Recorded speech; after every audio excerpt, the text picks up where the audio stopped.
Let's bring in Daniel Wild now to go over the day's top stories. Daniel Wild, Deputy Director of the Institute of Public Affairs. Let's start with our new Race Discrimination Commissioner, who appears to favour some races over others, saying that allegations of anti-white racism, such as those levelled against Matilda's captain Sam Kerr, are missing the point. Jurid Haran Siverman told the Sydney Morning Herald, "I do not think that anti-white racism or reverse racism is the significant issue of racism that is actually happening.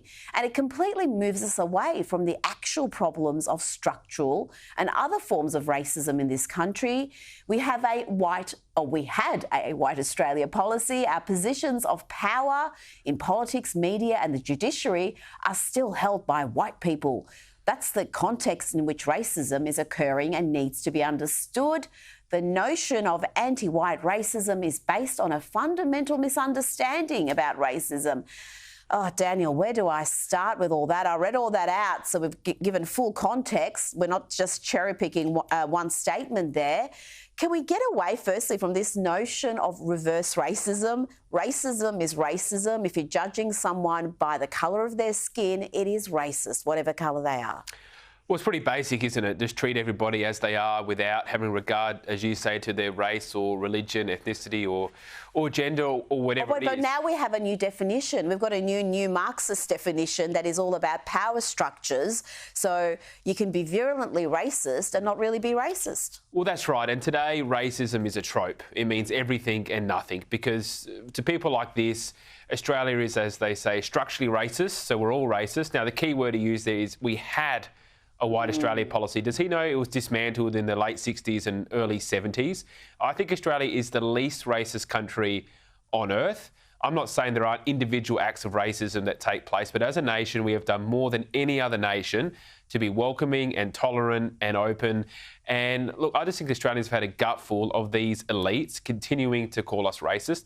Of course, the very people who call us racist are the same people who supported the most racially divisive proposal in our lifetime, which was the Voice to Parliament. So you can't have it both ways.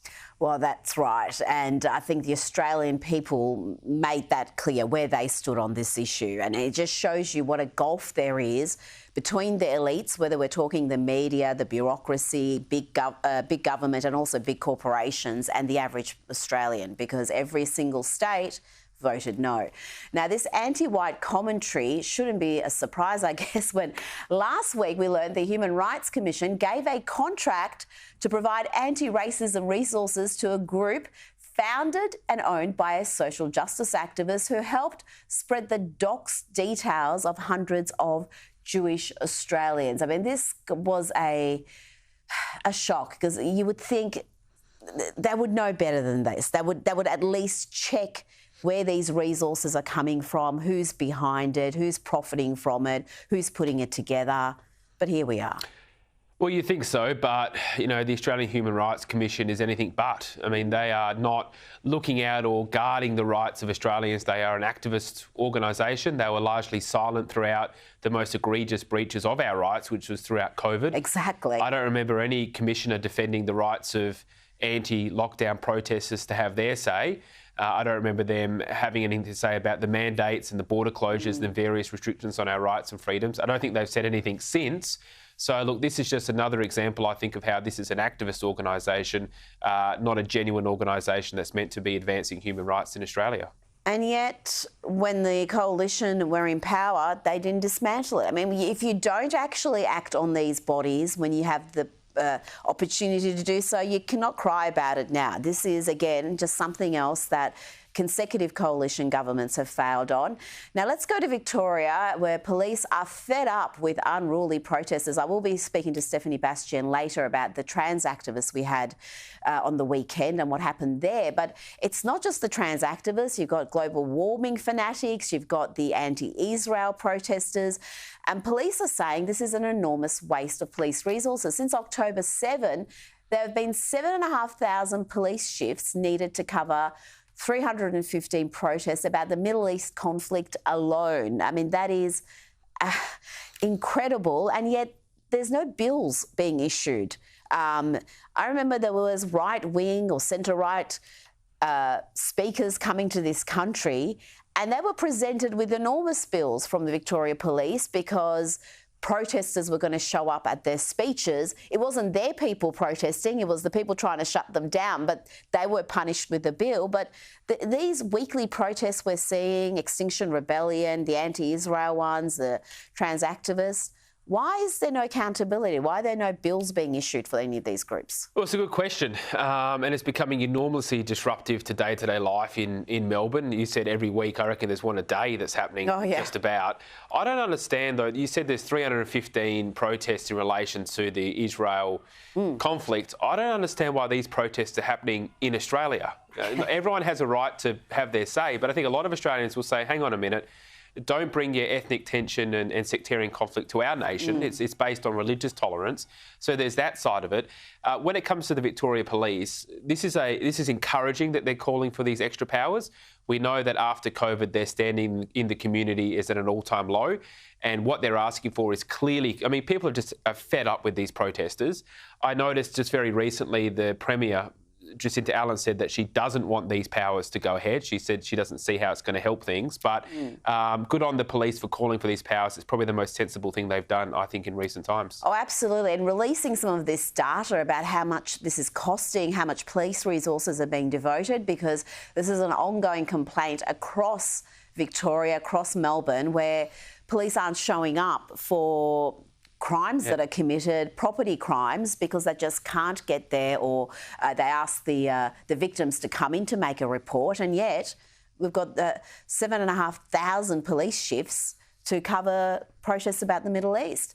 Now, in Sydney, the cost of policing pro-Palestinian protesters is $220,000 a week, and we even had protesters against Douglas Murray over the weekend. We're going to have him in the studio tomorrow, Daniel. It's going to be very exciting indeed. But his event at the Sydney Enmore Theatre had anti-Israeli protesters there and other left-wing agitators, and they are just allergic to free speech. I mean, how can you be protesting Douglas Murray, one of the finest thinkers of his generation? He is by no means any sort of right-wing reactionary, and yet that's how they're casting him. Well, it just shows they're not interested in debate, doesn't it? I mean, this has been a hallmark of the left. We saw it with COVID, we've seen it with climate, we saw it with The Voice. They don't want to debate anyone. They don't want their ideas challenged. They either call you a racist or whatever else to shut down your debate, or they protest your event so that people are too scared to rock up. Most people just want to have a debate, a diversity of opinions. That's the foundation of a democracy. But time and time again, we see the left, and it's becoming more emboldened and more bolshy in their willingness to censor and shut down their opponents. Well, because they get away with it. They're getting away with it increasingly in the courts and sometimes with the cops, with this two-tier policing. Now, let's talk about the ABC. Their new chair there, Kim Williams, is cracking down on ABC journalist activists, insisting on a podcast. If you don't want to reflect a view that aspires to impartiality, don't work at the ABC. Or Daniel, is he naive or just, I don't know, a man who loves punishment? Because he's going to find out very quickly this is a staff-run collective. If he really does want to eliminate this sort of institutional bias that the ABC has, he's going to have to make some massive changes. And is he willing to do that? He might be willing to do it, but it's not going to happen. Like, it is a staff-run collective. You hit the nail on the head. We've seen, whether it's the managing director or the chairman, they have almost no influence as to what happens on the ground at the ABC with their editorial positions and their commentary. No one's saying that journalists can't have an opinion, but what we're saying is it's a public broadcaster funded by taxpayers. Therefore, you have to make at least a reasonable effort to showcase the diverse views of the Australian community. At least have both sides of the story on major issues. They don't do that. The only way you can fix the ABC is either through changing its funding or changing the regulations which are attached to that funding. If that doesn't happen, it's going to be more of the same. Well, we do have a charter. They're actually breaking their charter, so they're legally obliged to be impartial. They're not like The Guardian or Fairfax or Nine, I should say, Fairfax, they don't exist anymore, or even us. They have a charter, they're taxpayer funded, so they have to be impartial, and that is never enforced. It's never enforced under coalition government or a Labor government. And we saw that with The Voice most clearly when the majority of Australians, a significant majority in the end, voted no. You look at the ABC coverage, you would have thought a no vote was a 1,000,000 to 1 shot, because it was just overwhelmingly activist yes content. It was, and it just reflects the inner city bias of the ABC. They don't understand the views of ordinary Australians, and they actually look down upon them in many ways. They look down on the lived experience and the life of ordinary people. Look, there's deep structural issues at the ABC. The charter should be enforced. If there's going to be a charter, at least enforce it. I don't know what mechanisms there are to do that, but clearly the priority for a next coalition government has to be, OK, if you don't want to touch the funding, OK, at least enforce the charter so it has to be impartial. Now, Princess Kate has finally revealed where she's been the past few months, privately battling cancer. But even this very public admission wasn't enough to quell the whinings of the Duke and Duchess of Sussex. This is something Jacqueline Magnay wrote about in today's Australian. Sources close to Harry and Meghan immediately told People magazine that the pair were not informed of the Princess of Wales's diagnosis, adding that they are being left out of any details regarding Kate and that there's clearly no trust. I wonder why. Harry and Meghan did release a statement wishing the princess well. But I've got to say, they find a way to insert themselves into every story concerning the royals. For a couple who just want to live their lives privately, they do they do love contacting the media with these strategic leaks. Yeah, well, I was just thinking of the South Park episode when you mentioned that, which was a great send-up. But yeah, it's all about them, isn't it? And that's what they don't understand. People, that's the main thing that people have a problem with Harry and Meghan, is it's all about them. Everybody's wishing Kate and the royal family all the best, and obviously the king as well with their health troubles. But somehow they managed to take that story and take that real issue and make it all about them. And finally, Rebecca Judd has taken to Instagram to slam the Victorian government's lack of response to growing crime in her suburb of Brighton. The model and businesswoman said, "Pretty sure someone warned the government about this back in 2022 and was rubbished. They didn't care then and they don't care now. This is a Victoria-wide issue, not just Bayside." And Daniel, she is 100% right. Dan Andrews tried to bully her with old stats. So did parts of the media, to their great shame.